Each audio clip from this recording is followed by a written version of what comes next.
3.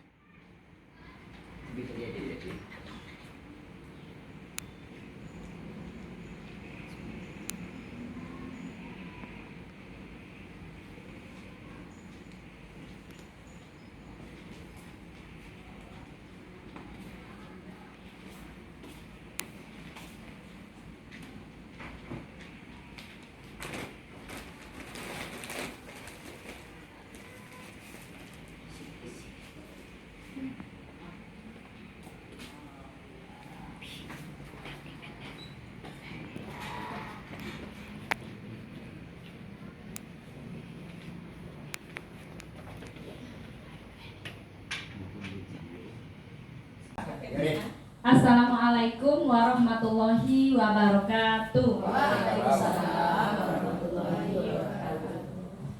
Alhamdulillahirabbil alamin. Puji syukur marilah kita ucapkan kepada Allah Subhanahu wa taala yang mana pada siang hari ini kita masih diberi kesehatan sehingga kita dapat hadir di ruangan ini. Selawat beserta salam tidak lupa kita kirimkan buat Nabi junjungan kita, yakninya Nabi besar Muhammad Sallallahu Alaihi Wasallam. Yang kita hormati Ibu Kepala Sekolah, selanjutnya yang saya hormati dan saya sangat berterima kasih kepada ibu-ibu yang telah hadir pada siang ini untuk mendengarkan demonstrasi saya pada siang ini. Baiklah, pada siang ini saya akan menyampaikan beberapa materi, yaitu tentang menyebarkan pemahaman dan penerapan budaya positif. Itu yang dibuat oleh saya sendiri, CGP Angkatan 11 dari Kota Sawalunto.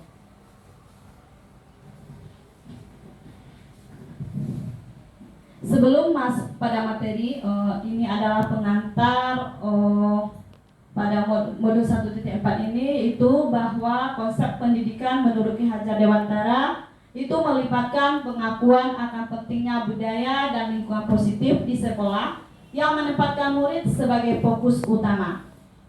Dalam konsep Dewantara, pendidikan bukanlah hanya tentang transfer pengetahuan, tetapi juga mencakup pembentukan karakter dan pengembangan potensi setiap murid. Oleh karena itu, menciptakan budaya dan lingkungan yang mendukung, inklusif dan memberdayakan di sekolah menjadi kunci untuk mewujudkan visi pendidikan yang kita inginkan.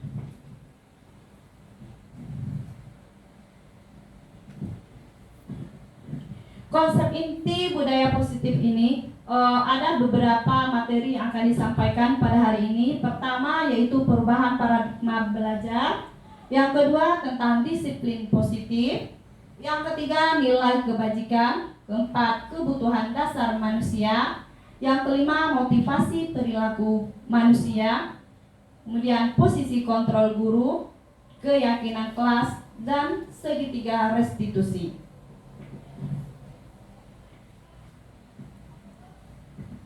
Kita lihat yang pertama yaitu pembelajaran dengan paradigma baru, yaitu merupakan pembelajaran yang dirancang berdasarkan prinsip pembelajaran berdiferensiasi, sehingga para peserta didik belajar sesuai dengan kebutuhannya berdasarkan tahap perkembangan sesuai teori psikologi modern untuk mewujudkan profil pelajar Pancasila.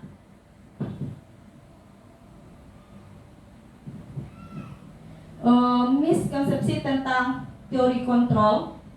Di sini ada nampak gambar ya, ilusi guru, ada mengontrol murid, kemudian ilusi bahwa setiap penguatan positif efektif dan bermanfaat, kemudian ilusi bahwa kritik dan pembuat rasa bersalah mampu menguatkan karakter, kemudian ilusi bahwa orang dewasa berhak memaksa.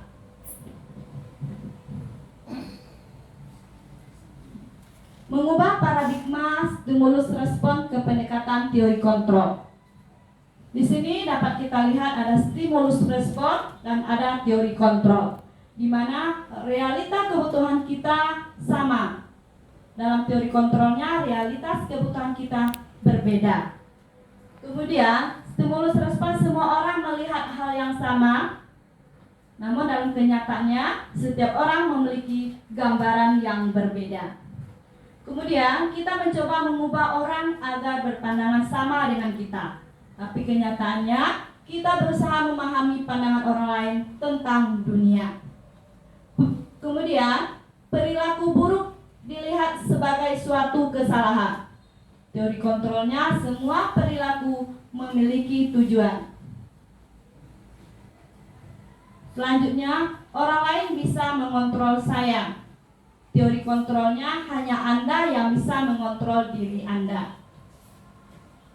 Selanjutnya, saya bisa mengontrol orang lain. Teori kontrolnya, Anda tidak bisa mengontrol orang lain. Selanjutnya, pemaksaan ada pada saat bujukan gagal. Teori kontrolnya, kolaborasi dan konsensus menciptakan pilihan-pilihan baru. Kemudian yang terakhir, model berpikir menang atau kalah. Teori kontrolnya, model berpikir menang-menang.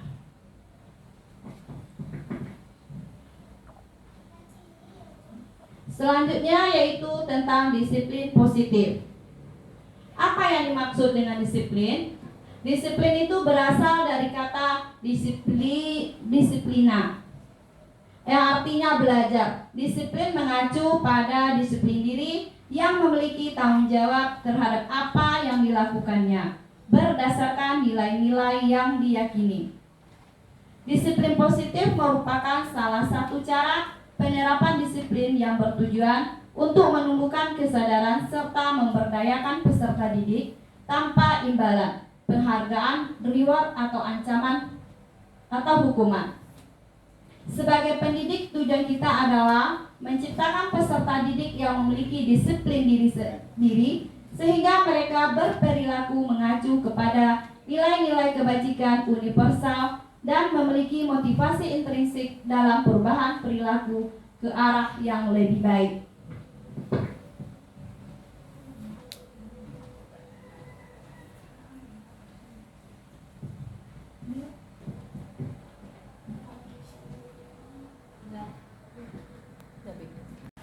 Baiklah ibu-ibu, bapak-bapak, untuk mencarikan suasana kita pada siang ini, saya punya teka-teki. Silakan kita jawab siapa yang konsentrasi, masih konsentrasi ya. Nama hewan. Ya, ini adalah teka-teki tentang tebak gambar nama hewan. Kira-kira itu apa? Ya, Bu. Apa ya? Anissa. Oh, Anissa. Ya, kita coba lihat apa benar ya? Apa salah, apa benar?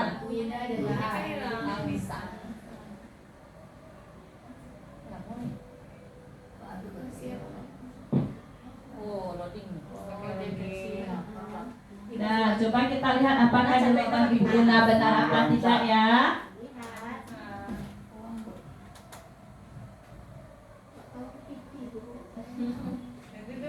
Ternyata jawaban Ibu Una betul. Kita kasih tepuk tangan. Dan selanjutnya teka-teki yang kedua.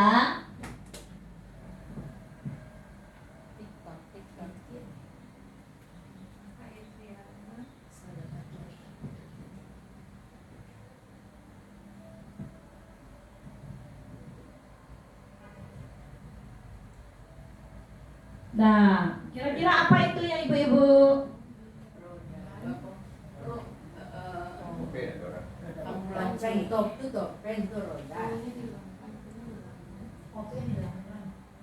Opnya hilang loh. Opnya hilangkan. Apa nih? Ban. Nama binatang. Banteng. Banteng. Iya benar. Banteng. Ban. Roda ada ban. Nah, kita coba aja ibu, apa benar apa isinya? Banteng. Ini topeng. Iya, OP-nya dicoret. Ban. Betul ibu Nuni ya. Selanjutnya kita lihat lagi yang ketiga.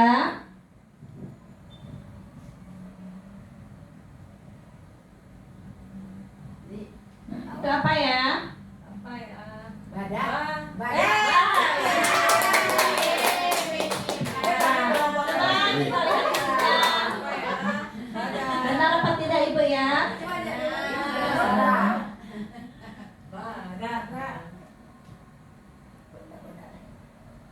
Bodak. Nggak pandang. Ya. Benar adalah badak. Selanjutnya yang keempat,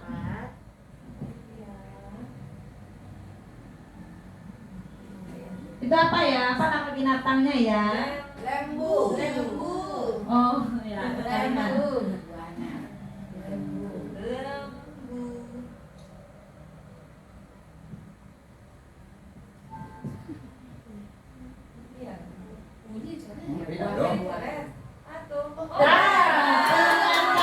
Salah. Jawabannya adalah lebah. Lembu dah dong. Iya, bukan lembu jawabannya ya. Iya, karena U-nya tadi dicoret. Nah, lanjut. Apa lagi yang kelima? Ah, itu apa ya? Apa nama binatangnya ya Bu ya? Domba. Iya, domba. Domba. Boleh ya? Bom jadi domba. Jadi jawabannya domba ya Ibu. Nah, kita lihat apa jawabannya benar apa tidak. Domba. Dah, jawabannya betul. Domba. Nah, selanjutnya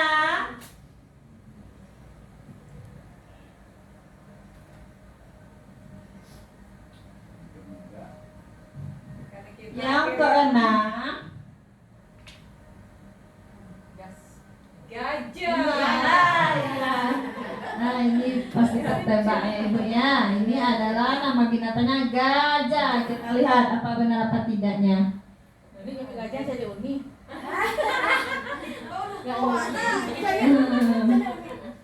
Aku tidak pagi tadi nak Oh, gajah. Sensitif ada ya?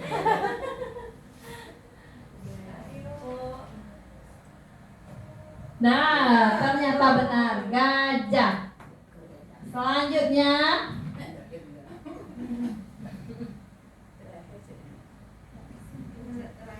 nah, yang ketujuh.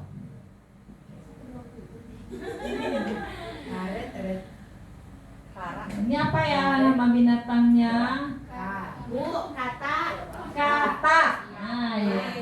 Coba kita lihat apakah Bu Unanya benar. Jadi kasih mana? Oh Ya. Nah, ini yang terakhir aja ya Ibu ya. Nah, ini terakhir kita lihat.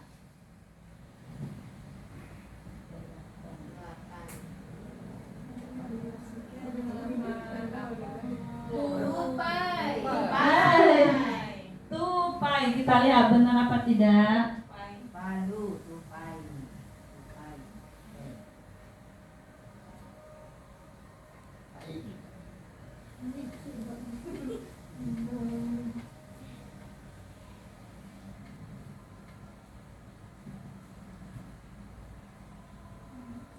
Benar Ibu Yesi, ternyata memang tupai. Baiklah Ibu, tepuk tangan untuk kita semuanya.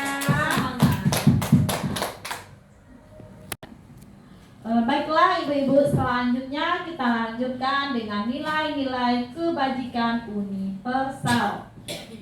Di mana di nilai-nilai kebajikan ini terdapat contoh nilai kebajikan, instruksi dan organisasi. Di situ nanti ada profil pelajar Pancasila, ada Ibu Primei yang year, kemudian ada keterampilan hidup. Di mana nilai-nilai kebajikan adalah sifat-sifat positif manusia yang merupakan tujuan mulia yang ingin dicapai oleh setiap individu. Jadi nilai kebajikan itu adalah sifat positif kita ya Ibu ya, yang harus ingin dicapai oleh setiap orang. Kemudian seperti yang telah dikemukakan oleh Dr. William Glasser pada teori kontrol, menyatakan bahwa setiap perbuatan memiliki suatu tujuan dan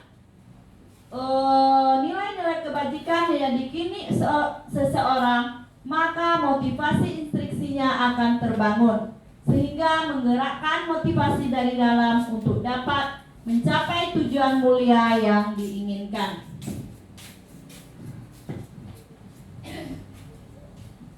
Dari nilai-nilai kebajikan itu ada nilai profil pelajar Pancasila, di mana dalam profil pelajar Pancasila itu ada nilai-nilai beriman, bertakwa kepada Tuhan Yang Maha Esa, dan berakhlak mulia. Kemudian ada mandiri, bernalar kritis, berkebinekaan global, gotong royong, dan kreatif. Selanjutnya,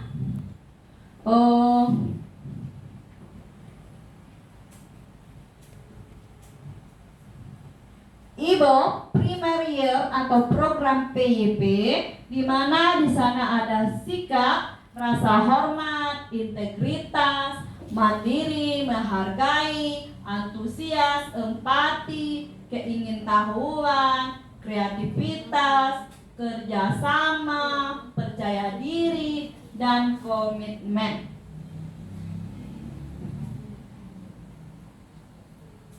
Sembilan pilar karakter. Selanjutnya keterampilan hidup. Dapat dipercaya bahwa keterampilan hidup itu adalah lurus hati, pendengar yang aktif, tidak merendahkan orang lain, dan memberikan yang terbaik dari diri kita. Itu adalah nilai-nilai kebajikan ya ibu-ibu ya. Kita harus bisa menjadi pendengar yang aktif, tidak merendahkan orang lain, dan memberikan yang terbaik. Apa yang ada pada diri kita, berikanlah yang terbaik kepada orang lain.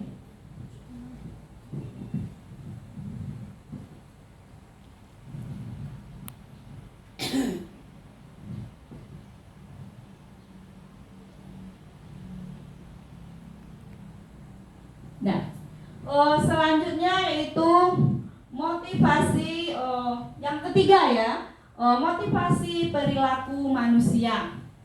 Motivasi perilaku manusia itu ada motivasi dari dalam diri kita, ada motivasi dari luar diri kita.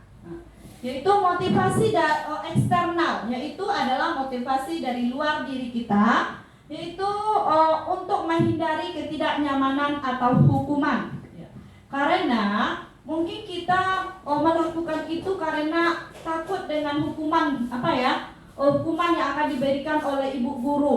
Misalnya anak itu cepat datangnya ke sekolah, belum jam 7 dia sudah datang, jam setengah 7. Kenapa cepat datangnya nak? Ya nanti kalau saya terlambat, saya takut dihukum, itu misalnya ya.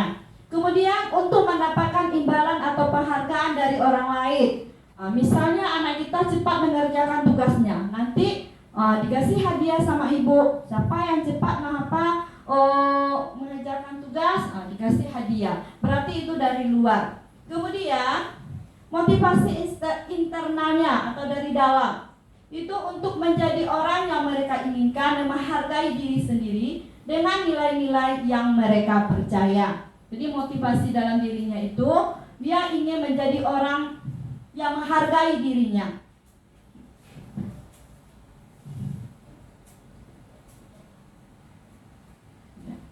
Selanjutnya dihukum oleh penghargaan. Dari materi yang tadi dilanjutkan, dihukum oleh penghargaan, bahwa penghargaan berlaku sama dengan hukuman, dan artinya meminta atau membujuk seseorang melakukan sesuatu untuk tujuan tertentu dari orang yang meminta atau membujuk, dorongan eksternal, dan akan ada faktor ketergantungan. Beberapa dampak dari pemberian penghargaan.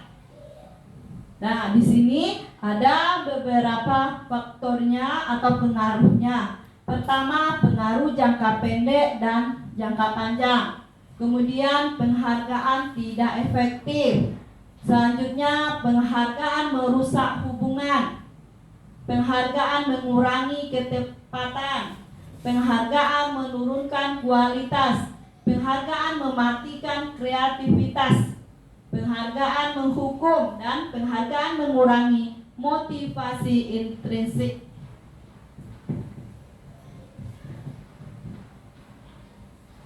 Apa pengaruh jangka pendek dan jangka panjang terhadap penghargaan? Ya, pasti ada pengaruhnya. Pengaruh itu penghargaan efektif jika kita menginginkan seseorang melakukan sesuatu yang kita inginkan dalam jangka waktu pendek. Kemudian jika kita menggunakan penghargaan lagi dan lagi, maka orang tersebut akan bergantung pada penghargaan yang diberikan, serta kehilangan motivasi dari dalam. Jadi jika kita memberikan penghargaan terus-menerus kepada anak, berarti hilang motivasinya lagi anak-anak kita. Kemudian jika kita mendapatkan penghargaan untuk melakukan sesuatu yang baik, maka selain kita senantiasa berharap mendapatkan penghargaan tersebut lagi, kita pun tidak menyadari tindakan baik yang kita lakukan. Selanjutnya, penghargaan tidak efektif. Suatu penghargaan adalah suatu benda atau peristiwa yang diinginkan, yang dibuat dengan persyaratan. Hanya jika Anda melakukan hal ini, maka Anda akan mendapatkan penghargaan yang diinginkan. 2. Jika saya mengharapkan suatu penghargaan dan tidak mendapatkannya, maka saya akan kecewa dan berkecil hati, serta memungkinkan lain kali saya tidak akan berusaha sekeras sebelumnya. Ya, jika kita mengharapkan penghargaan, misalnya kita sudah berusaha seefektif mungkin, tapi kita tidak mendapatkan juara misalnya, yang akan timbul adalah rasa kecewa. Ya. Dan kita tidak ingin lagi, walaupun sudah berusaha tetap tidak dapat juara, jadi ada rasa kecewa. Kemudian jika kita memberikan seseorang suatu penghargaan untuk melakukan sesuatu, maka kita harus terus-menerus memberikan penghargaan itu, jika kita ingin orang tersebut meneruskan perilaku yang diinginkan. Kemudian orang yang berusaha berhenti merokok atau orang yang berusaha diet, menguruskan badan, bila diberikan penghargaan hampir pasti tidak berhasil. Selanjutnya, penghargaan merusak hubungan. Jadi, penghargaan dapat merusak hubungannya. Ketika seorang diberi penghargaan atau dipuji di depan banyak orang, maka yang lain akan merasa iri, dan sebagian dari mereka akan tidak menyukai orang yang diberi penghargaan tersebut. Ya, seperti itu jugalah anak kita di dalam kelas. Jika anak yang kita beri penghargaan kita puji-puji terus, maka akan timbul rasa iri dari teman-temannya. Ibu, Osianus terus saja yang dipuji, dia terus yang diberi penghargaan. Jadi ada rasa iri dari anak kita, ya.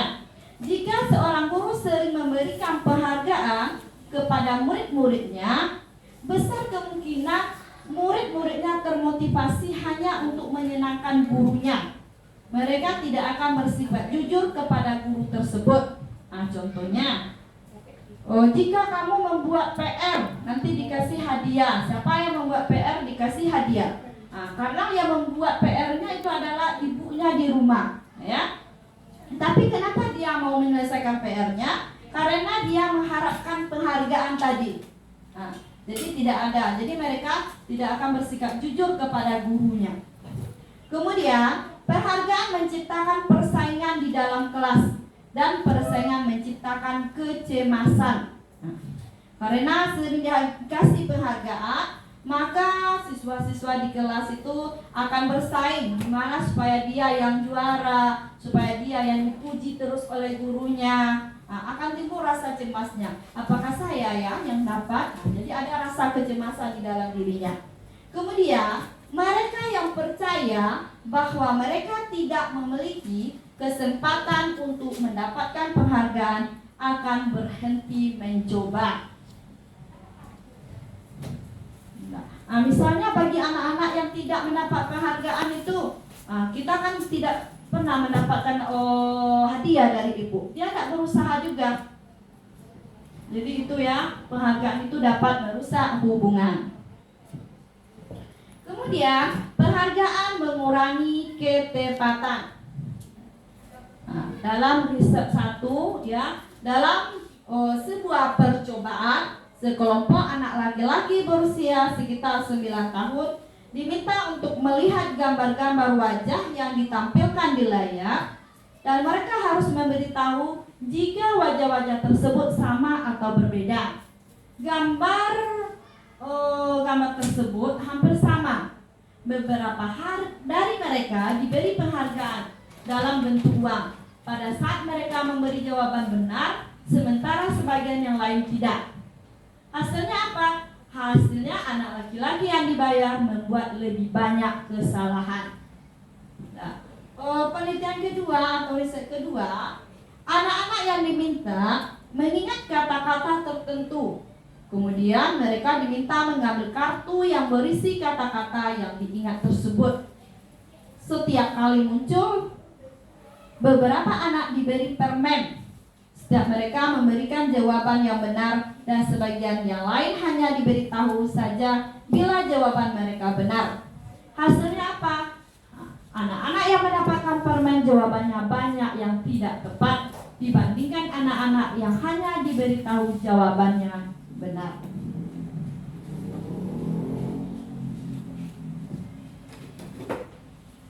Nah, selanjutnya, penghargaan itu dapat menurunkan kualitas. Pengamatan dilakukan pada sekelompok mahasiswa atau mahasiswi yang sedang kerja praktik di sebuah surat kabar di universitas. Saat itu mereka sedang belajar menuliskan sebuah artikel tentang sebuah judul berita utama. Seiring waktu, mahasiswa tersebut semakin mampu bekerja dengan cepat. Kemudian ada beberapa mahasiswa yang dibayar untuk setiap judul berita utama yang mereka mampu hasilkan.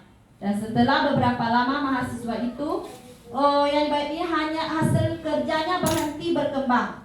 Mereka yang tidak menerima bayaran terus berupaya mengasah diri menjadi lebih baik.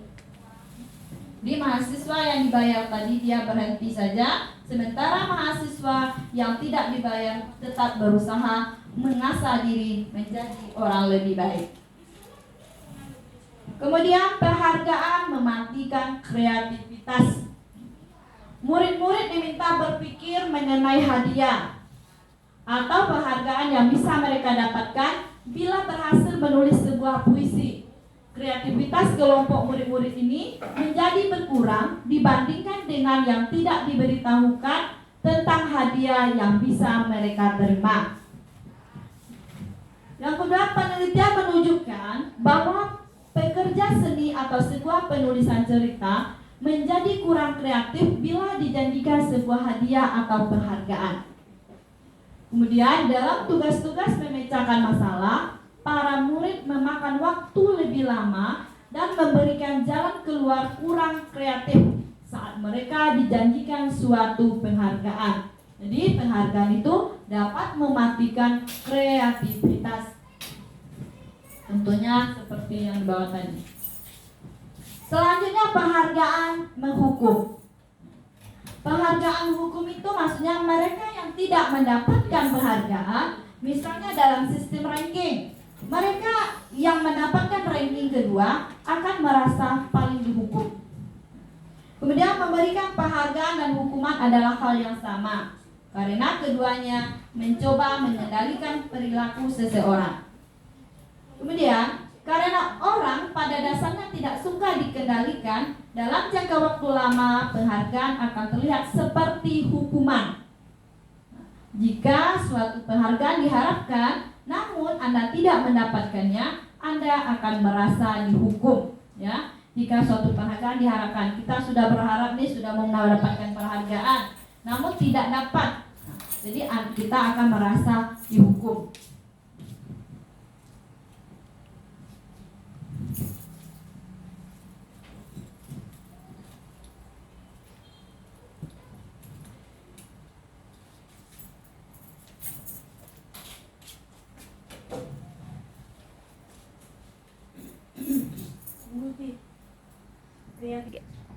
Nah, baiklah Ibu selanjutnya kebutuhan dasar manusia. Di mana kebutuhan dasar manusia itu adalah segala sesuatu yang kita lakukan untuk mendapatkan apa yang kita inginkan. Seluruh tindakan yang kita lakukan memiliki tujuan tertentu dan semua usaha terbaik yang kita lakukan adalah dalam rangka agar kebutuhan dasar kita terpenuhi dengan baik. Kebutuhan dasar manusia menurut Dr. William Glasser ada 5. Pertama, ada kebutuhan untuk bertahan hidup. Yang kedua, ada kebutuhan penguasaan, di mana ada kebutuhan pengakuan atas kemampuan. Ketiga, ada kebutuhan kesenangan. Yang kemudian ada kebutuhan kasih sayang dan rasa diterima. Kelima, ada kebebasan, kebutuhan akan dipilihan. Bertahan hidup. Nah, di mana di sini ada kebutuhan fisiologis. Nah, apa yang masuk pada kebutuhan fisiologis ini? Ada kebutuhan kesehatan, ada rumah dan makanan. Karena kita ini butuh butuh makan, butuh rumah ya untuk bertahan hidup. Nah, itu secara fisiologis. Secara biologisnya yaitu reproduksi. Nah, maksudnya kita harus melanjutkan keturunan-keturunan kita untuk bertahan hidup. Nah, selanjutnya adalah penguasaan, di mana kebutuhan pengakuan atas kemampuan. Di situ ada keinginan untuk dianggap berharga, ada kekuatan untuk mencapai sesuatu, kemudian diakui atas prestasi dan keterampilan, didengarkan dan memiliki harga diri. Jadi di penguasaan ini kita ada rasa ingin diakui ya atas prestasi atau keterampilan yang kita miliki. Kemudian di sini juga kita ingin didengarkan dan memiliki harga diri. Yang ketiga ada kebutuhan dasar manusia yang ketiga itu adalah kesenangan. Ibu-ibu butuh kesenangan? Butuh. Iya. Apa sih contohnya kesenangan yang ibu-ibu butuhkan? Uang banyak. Belanja. Uang banyak. Seandainya ada uang banyak, kita pergi ke luar negeri, senang nggak ibu-ibu? Senang. Senang. Kemudian dalam hidup perlu nggak kita tertawa-tertawa? Perlu. Berarti kalau kita selalu happy, senang, tertawa, berarti ada juga dampak fisiologisnya pada diri kita. Karena manusia itu butuh senang ya ibu-ibu ya. Iya. Kebutuhan untuk mencari kesenangan, bermain. Ibu-ibu butuh main juga sekarang? Butuh. Iya, karena kerja kita hari ini semakin padat ya ibu-ibu, kita butuh main juga. Kita butuh tertawa-tertawa juga. Nah, yang keempat, kebutuhan dasar manusia itu yaitu kasih sayang dan rasa diterima. Apakah kita butuh disayang ibu-ibu? Ya. Iya. Iya. Jadi kita butuh disayangi dan diterima. Kemudian kebutuhan tetap berhubungan dengan orang lain. Yang kelima kebutuhan kita yaitu kebutuhan kebebasan. Kita ingin bebas. Mau ibu-ibu diikat? Mau terikat? Tidak. Kita mau bebas. Andaikan kita punya sayap, mungkin kita sudah terbang ya ibu-ibu ya. Karena kita butuh kebebasan ya. Jadi anak-anak yang kebutuhan kebebasan yang tinggi menginginkan pilihan. Mereka perlu banyak bergerak, suka mencoba-coba, tidak terlalu terpengaruh oleh orang lain, dan senang mencoba hal baru dan menarik. Ini mungkin kebebasan ini banyak kita temukan pada anak-anak di kelas kita ya ibu-ibu ya. Karena anak-anak itu butuh kebebasan tanpa dilarang-larang, dia ingin bebas saja. Nah selanjutnya itu pada materi motivasi perilaku manusia. di mana motivasi perilaku manusia. Nah, ibu-ibu karena sudah siang nih, kayaknya sudah mengantuk. Gimana kalau kita bergoyang dahulu ya ibu-ibu ya? Ayo, ini kita bergoyang langsung. Yo, ibu-ibu berdiri. Ayo.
Kita lanjutkan lagi tentang posisi kontrol. Di mana ada 5 posisi kontrol yang harus kita ketahui. Yang pertama ada sebagai penghukum, kemudian ada sebagai pembuat rasa bersalah, yang ketiga ada sebagai teman, yang kemudian ada sebagai manajer, kelima adalah pemantau atau mengawasi.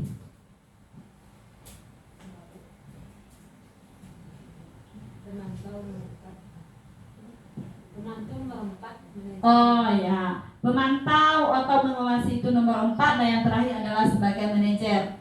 Nah, di mana penghukum? Nah, kalau kita sebagai guru penghukum itu di mana pertama nada suara guru itu tinggi. Misalnya jika ada anak yang salah, kita memarahinya atau menasehatinya dengan suara yang tinggi. Kemudian murid mungkin marah, dendam atau bersifat agresif. Kemudian menyalahkan orang lain. Kedua, pembuat rasa bersalah. Di mana di sini posisi guru dalam pembuat rasa bersalah harus nada guru itu harus memelas, nada suara guru memelas, halus, lembut. Murid akan merasa bersalah, kemudian murid akan merasa gagal dan tidak sanggup membahagiakan orang lain. Kemudian menyembunyikan, menyangkal atau berbohong. Itu pembuat rasa bersalah. Yang ketiga, guru sebagai teman. Kalau guru sebagai teman itu, guru nada suaranya akrab, ramah dan bercanda. Seakan-akan guru dan murid itu seperti teman. Kemudian murid akan merasa senang dan akrab dengan guru itu. Kalau kita berbicara lemah lembut, ramah kepada murid kita, tentu murid akan merasa senang. Kemudian murid hanya mau mendengarkan guru tersebut. Karena ada rasa cintanya kepada guru itu, jadi murid itu hanya akan mendengarkan kata gurunya saja. Ya. Kemudian murid akan tergantung pada guru tersebut. Selanjutnya, posisi guru yaitu sebagai pemantau atau pengawas, di mana nada suaranya datar, bahasa tubuh formal. Kemudian berbicara sesuai dengan catatan dan fakta.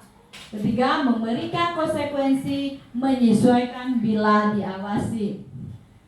Yang terakhir yaitu manajer. Guru sebagai manajer, di mana suaranya halus, bahasa tubuh tidak kaku, mendekat kepada murid. Jadi sebagai manajer kita harus berbicara dengan lembut kepada siswa kita, kemudian mendekat. Kalau perlu kita elus kepala murid kita tersebut. Guru membantu siswa untuk bertanggung jawab. Jika ada siswa yang bersalah, kita buat dia untuk bertanggung jawab. Kemudian mencari solusi atas masalah yang ada. Dan menguatkan watak atau karakter.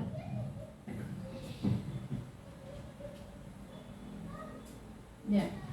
Dalam posisi kontrol ini, kita sudah pernah mencobakan ada anak yang terlambat datang ke sekolah, dan saya sudah mempraktekkan itu.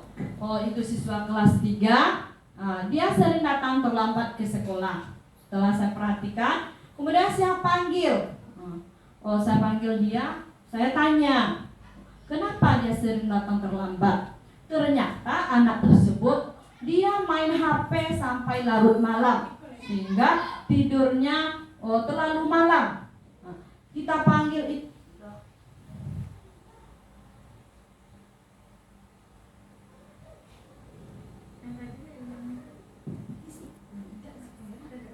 keyakinan kelas. Mengapa keyakinan kelas bukan peraturan kelas? Siapa ibu-ibu ada yang tahu mengapa? Apakah peraturan kelas dan keyakinan kelas itu sama? Ada yang ibu-ibu yang tahu?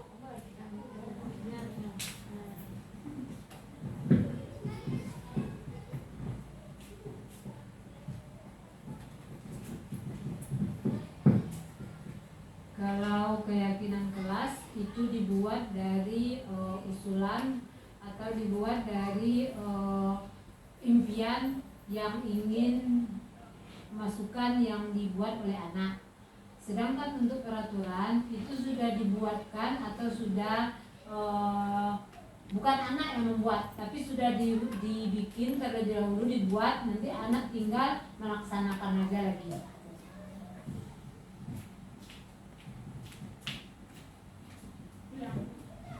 Ya, betul yang dikatakan oleh Ibu Susi bahwa keyakinan kelas itu adalah kita membuat keyakinan itu bersama-sama dengan murid kita, gimana siswa itu nyaman belajar. Misalnya apa yang mau anak ibu, Bu, tidak boleh bertengkar. Iya. Bu, tidak boleh terlambat. Jadi nanti akan dibuat keyakinan kelasnya. Kalau peraturan kelas itu sudah terikat, peraturan itu seperti memakai pakaian lengkap bukan sebuah peraturan.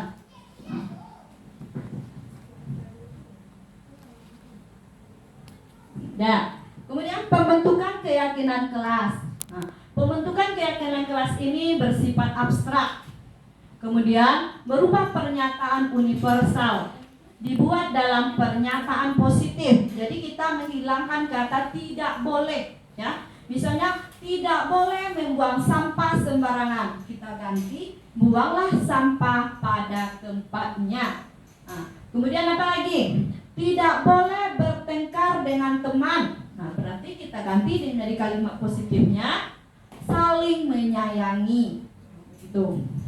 Kemudian dibuat dalam bentuk kata sehingga mudah diingat. Sesuaikan kondisi kelas dan sekolah sehingga mudah diterapkan. Kemudian semua warga sekolah atau kelas dilibatkan dalam membuat dalam membuat keyakinan kelas. Nah, biasanya kita membuat keyakinan kelas ini pada awal semester ya ibu-ibu ya. Nah, kita buat nih adalah kami dari kelas 3 telah membuat keyakinan kelas ya. Jadi ada beberapa keyakinan kelas yang telah kami sepakati dari kelas 3. Itu ada contohnya belajar dengan tenang dan tertib. Jadi siswanya itu tidak boleh meribut. Nah, jadi digantilah katanya belajar dengan tenang dan tertib. Kemudian saling menyayangi anak-anak itu dia nak mau bu, tidak boleh berkelahi, tidak boleh membuli, tidak boleh bertengkar. Nah, jadi digantilah katanya menjadi kalimat positif, saling menyayangi. Nah, yang ketiga, makan di waktu jam istirahat. Jadi anak-anak itu mengatakan bu, tidak boleh makan di dalam kelas.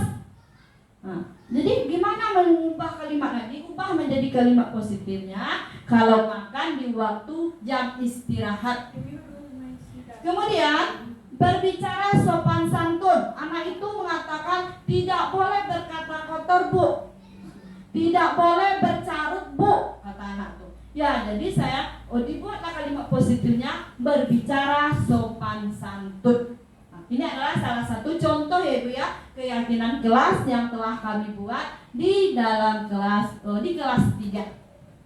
Mungkin ibu-ibu juga sudah membuat ya di kelasnya masing-masing. Selanjutnya kita lanjutkan pada materi segitiga restitusi, yaitu suatu proses dialog yang dijalankan oleh guru agar dapat menghasilkan murid yang mandiri dan bertanggung jawab.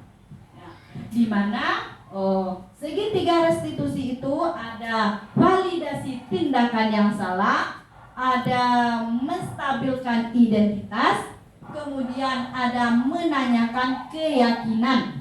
Nah, contohnya mungkin ibu-ibu belum tahu apa sih validasi tindakan yang salah tuh?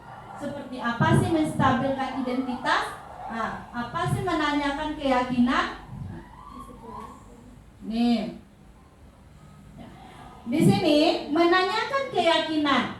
Setelah melakukan langkah 1 dan 2, maka anak-anak akan siap untuk dihubungkan dengan nilai-nilai yang dia percaya dan berpindah menjadi orang yang dia inginkan. Nah, contoh pertanyaannya, keyakinan kelas apa yang telah kita yakini? Kamu ingin menjadi orang seperti apa? Kemudian menstabilkan identitas. Nah, sebenarnya ibu-ibu kita menstabilkan identitas yang pertama ya. Nah, kita itu mengubah identitas anak dari orang yang tidak gagal, dari anak yang gagal karena melakukan kesalahan menjadi orang yang sukses. Setiap anak, setiap orang pasti pernah melakukan kesalahan. Kamu bukan satu-satunya yang pernah melakukan ini. Ya. Kemudian validasi kebutuhan. Kalau kita memahami kebutuhan dasar, apa yang mendasari sebuah tindakan, kita akan bisa menemukan cara-cara paling efektif untuk memenuhi kebutuhan tersebut. Nah, contohnya, apa pertanyaannya? Kamu tentu punya alasan melakukan itu. Adakah cara yang lebih efektif untuk mendapatkan apa yang kamu butuhkan? Nah, ini kejadian seperti ini melakukan segitiga restitusi sudah pernah saya lakukan di kelas 3, yaitu ada seorang siswa kelas 3 bernama si Akila sering datang terlambat. Jadi saya memanggilnya, kemudian saya menanyakannya, Akila kesini, tahu mengapa kamu ibu panggil? Tidak tahu bu. Ya, berarti saya telah melakukan menstabilkan identitas. Mengapa ibu panggil? Karena saya datang terlambat. Iya, mengapa datang terlambat? Karena saya tadi malam main HP bu. Berarti kita beri keyakinan dia, setiap orang pasti pernah melakukan kesalahan. Itu contohnya ya ibu-ibu ya.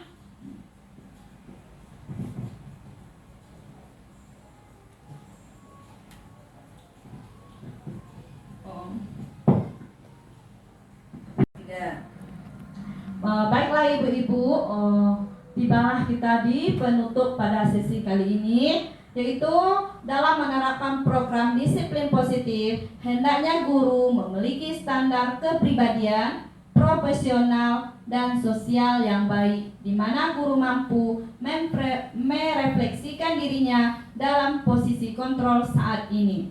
Bagaimana perjalanan dirinya sebagai amok atau manajer yang menuntun muridnya menjadi lebih baik dan bertanggung jawab. Nah, semoga kita sebagai guru bisa melaksanakan budaya positif yang telah saya paparkan tadi. Terima kasih atas perhatiannya. Mohon maaf atas segala kesalahan. Saya tutup dengan Assalamualaikum warahmatullahi wabarakatuh. Waalaikumsalam.